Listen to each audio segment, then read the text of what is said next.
जय शिव शक्ति। हर हर महादेव। ओम नमः शिवाय। तो मैं हूँ प्रीत गोस्वामी। आज बात करते हैं ट्विन फ्लेम पे। ट्विन फ्लेम क्या होते हैं? बहुत सारे लोगों को ये सीन है कि ट्विन फ्लेम वो समझते हैं कि एक एनर्जी है। अगर एक एनर्जी है दो भागों में होती है तो फिर वो कैसे हो सकता है? दो भागों में एक एनर्जी कैसे बन सकती है? तो आज आपको मैं अच्छे से विस्तार से समझाती हूँ। ट्विन फ्लेम एक वो एनर्जी है जो अपनी ब्रह्मांड से ही, ये भगवान के आगे जो भी सृष्टि की रचयिता है उनसे ये तय करके आई होती है, ये कॉन्ट्रैक्ट करके आई होती है कि हमारा जो भी लेखा जोखा है वो हम जल्दी जल्दी नेक्स्ट जो बर्थ है हमारा उसी में डन करेंगे। तो आप हमारी इस एनर्जी को दो हिस्सों में बांट दो। अब लोगों का ये यहाँ पे क्वेश्चन है कि एनर्जी एक बंदा दो हिस्सों में कैसे बंट सकता है? तो आपको रिमाइंड करवा दूं, यहाँ पे बंदा नहीं बंट रहा, यहाँ पे एनर्जी बट रही है।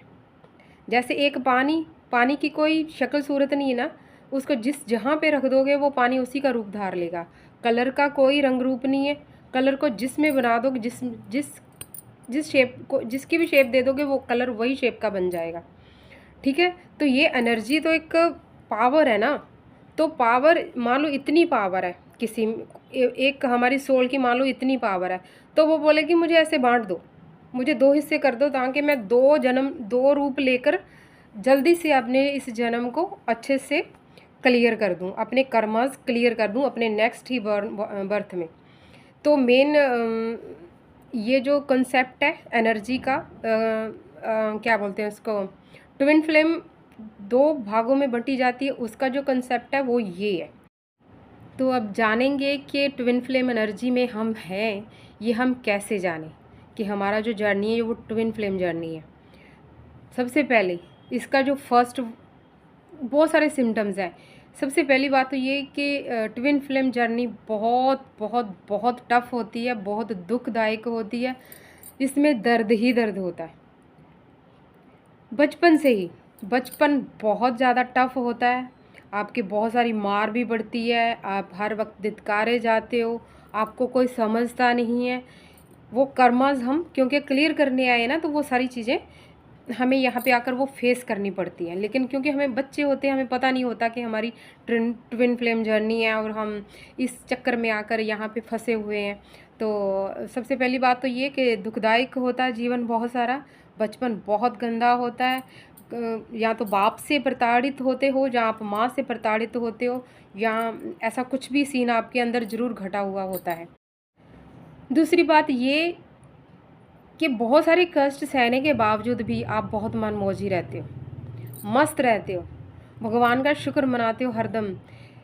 कोई भी आपके साथ कुछ भी करके चला जाए आप उससे वरी नहीं करते, ताने नहीं देते, हर वक्त खुद को कोसते नहीं हो। ये आपके साथ मेन चीज़ है कि आप हमेशा खुश रहते हो, मनमौजी रहते हो, किसी का बुरा नहीं करते। आपके दिल में ये होता है कि अगर मेरे से किसी का भला ना हो कोई प्रॉब्लम नहीं, बट मैं किसी का बुरा नहीं करूँगा। और आपसे होता भी नहीं है, किसी का बुरा होता ही नहीं आपसे, आप कर ही नहीं पाते। आप कभी आपका क्योंकि ये चीज़ आपके सोल को पता होती है कि मैं यहाँ पे किसी का बुरा नहीं करना, और उसके ऑटोमेटिकली ये सीन होता है कि उससे कभी किसी का बुरा होता ही नहीं है। वो लाख कोई इसके साथ बुरा करके चला जाए, वो खुद में रोएगा, तड़पेगा, खुद को खुद के साथ बहुत सारे क्वेश्चन आंसर करेगा, लेकिन वो बुरा नहीं करेगा सामने वाले का। सो एक ये सीन रहता है। और फिर आप बचपन से ही डिवोटी होते हो, आप भगवान के किसी न किसी स्वरूप का बचपन से ही पूजा पाठ करते रहते हो, और यही चीज़ें आपको बहुत स्ट्रॉन्ग बनाती हैं, ये होता है। और दूसरी बात ये कि आने वाले समय में फिर आप अपने वो जो पार्ट का जिससे आपने अब जिसके साथ आपने कॉन्ट्रैक्ट किया होता है, फिर आने वाले जीवन में वो सोल आपको मिलती है, कॉन्टैक्ट होता है आपका उससे। और जब वो सोल आपसे मिलती है, आए रब्बा हे रब्बा, तब फिर आपका जो जीवन होता है वो बहुत दुखदायक होता है। उसमें से एक जो सोल होती है वो इमेच्योर होती है, और एक पूरी तरह से मैच्योर होती है by born, mentally, not by age. Mentally वो बहुत मैच्योर होती है और एक इमेच्योर होती है। और इसमें अगर हम बात करें एज का, तो 10 से 25 साल का गैप होता है दोनों का, दोनों सोल्स का। ठीक है जी। तो दोनों सोल्स का मिलना होता है ना, तो उनमें बिना प्यार के ही अट्रैक्शन बढ़ जाता है। ये भी नहीं होता कि उन दोनों में प्यार हो, बट अट्रैक्शन बहुत सारा हो जाता है उनमें। उनको खींच होती है एक ऐसी कि मतलब उसी से बात करनी है, उसी से मिलकर ही मेरा कुछ होगा। कहने का मतलब कि दोनों के मिलने से दोनों की हीलिंग स्टार्ट हो जाती है। उनकी जो एक तलाश होती है ना जीवन भर की, वो धीरे धीरे धीरे धीरे वो तलाश बंद हो जाती है जीवन में एक एक्स्ट्रा पर्सन की। जो पर्सन चाहिए होता है उसको लाइफ में, जो हमदर्द हो, हमराज हो, उस इंसान की वो जो तलाश होती है वो ख़त्म हो जाती है अपने सोलमेट के मिलने से। और अगर हम बात करें कि क्या इन दोनों सोल्स का मिलन होगा, तो ये बिल्कुल भी ज़रूरी नहीं है कि दोनों सोल्स मिलें। कि क्योंकि अगर किसी सोल्स में कॉन्ट्रैक्ट है कि हम अपने जीवन के जो अवेकनिंग है उसको करेंगे और मिलेंगे, तो फिर तो मिलन हो जाएगा अगर दोनों की अवेकनिंग कंटिन्यूसली हो जाए। लेकिन अगर उन दोनों में से एक की अवेकनिंग है दूसरे की नहीं है, तो डैम श्योर है कि उसमें मिलन नहीं होता। लेकिन वो दोनों फिर भी एक दूसरे से अटैच रहते हैं, बार बार बिछड़ते हैं, बार बार मिलते हैं, मतलब रीयूनियन होता रहता है। और हर बार वो जो रीयूनियन होता है, वो जो इमेच्योर पर्सन होता है उसकी अवेकनिंग होती रहती है धीरे धीरे। तो उन सोल्स का तब तक वो जीवन साकार नहीं होता, मिलन नहीं होता, जब तक दोनों सोल इक्वली अवेकन नहीं होते। अब अवेकनिंग यहाँ पे क्या होती है? अवेकनिंग यहाँ पे ये होती है कि हमारे जीवन का जो मूल आधार है वो क्या है, यहाँ पे आकर हमने क्या करना, धरती पे ही हम क्यों आए, हम कहीं और प्लेनेट पे क्यों नहीं। तो हम इस दर्द में ही हम ही क्यों आए, कोई और क्यों नहीं आया, हम मिल ही क्यों नहीं गए, दुनिया मिल रही है एक दूसरे के साथ, हम क्यों नहीं मिले। तो इन सब के पीछे का एक ही कारण है, हमारे जीवन का मूल आधार क्या है, हम यहाँ पे क्या करने आए। तो मूल आधार हमारा यही है कि हमें हमारे बॉडी के जो 5 चक्र हैं, 7 चक्र हैं, वैसे तो 12 हैं, बहुत सारे हैं, लेकिन उनमें से जो मेन 5 तत्व, 5 रूट्स हैं, जो हमारे जो 5 चक्र हैं, उनको हमने जब तक हम उसको नहीं जगाते, उनको एक्टिव नहीं करते, जैसे मूलाधार, स्वादिष्ठान, मणिपुर चक्रा, हार्ट चक्रा, विशुद्धि चक्रा, आज्ञा चक्रा, क्राउन चक्रा, ठीक है, ये सारे चक्रा होते हैं। अगर जब तक हम इन चक्रास को एक्टिव नहीं करते, तब तक हम अपनी जर्नी को हम सक्सेसफुली जीवन जी नहीं पाते। दर्द में ही रहेंगे, दर्द सहते रहेंगे। और हमें जैसे होता है ना कि जीवन में कि जैसे बॉडी में किसी पार्ट में दर्द होता है, तो हमें एक दिन दर्द हो रहा, 2 दिन हो रहा, 3 दिन हो रहा है, तो हमें उस दर्द में रहना आ जाता है। तो वैसे ही हमें इस मेंटली जो प्रॉब्लम्स होती हैं, फिर हमें उनमें रहना आ जाता है। तो इनमें से निकलने के लिए हमें अपने जीवन के ये इन 5 चक्रास को एक्टिव करना पड़ेगा। एक्टिव कैसे होगा? उसके लिए हमें करना पड़ेगा मेडिटेशन।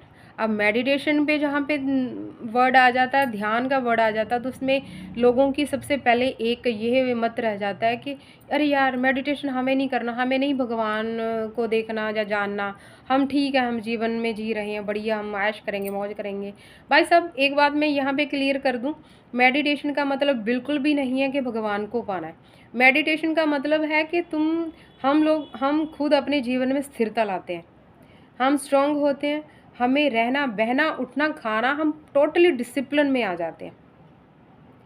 इसे कहते हैं मेडिटेशन। कंसंट्रेट रहते हैं हम, मतलब हमारी एकाग्रता है जो वो बढ़ती है हमारी। और मेडिटेशन का मतलब यही है कि हमारा जो ध्यान है वो फोकस हो जाता है किसी भी चीज़ को लेकर। लाइफ में जो कुछ भी हम करना चाहते हैं, अचीव करना चाहते हैं, या कुछ भी, मतलब जो भी कुछ पाना चाहते हैं हम लाइफ में, है ना, तो उसके लिए हम कॉन्सनट्रेट रहते हैं। तो ध्यान का मेन मकसद ये है। लेकिन अगर जब हम सहस्त्रार तक, अक्राउन चक्र तक नहीं पहुंचते, तब तक हम ब्रह्मांड तक नहीं पहुंचते। अगर आपने सहस्त्रार चक्र तक पहुंचना है, मतलब आपने मोक्ष तक पहुंचना है, मतलब आपने पारब्रह्म परमेश्वर को जानना है, फिर आपको क्राउन चक्रा को एक्टिव करने की ज़रूरत है। अदरवाइज़ आप आगे चक्र को भी एक्टिव ना करो, अपनी बॉडी के बाकी अदर जो 4 चक्र उनको एक्टिव करो। जीना आ जाएगा, रहना आ जाएगा, सीखना आ जाएगा, सब कुछ करना आ जाएगा। तो हमारे जो कुंडलिनी शक्ति, इसे बोलते हैं कुंडलिनी शक्ति को एक्टिव करना। सो यही है ट्विन फ्लेम जर्नी। तो इनका मेन मकसद धरती पे आने का क्या है, कैसे आते हैं, क्या कॉन्ट्रैक्ट होता है, ये सब मैंने आपको बताया। इसको अच्छे से समझें।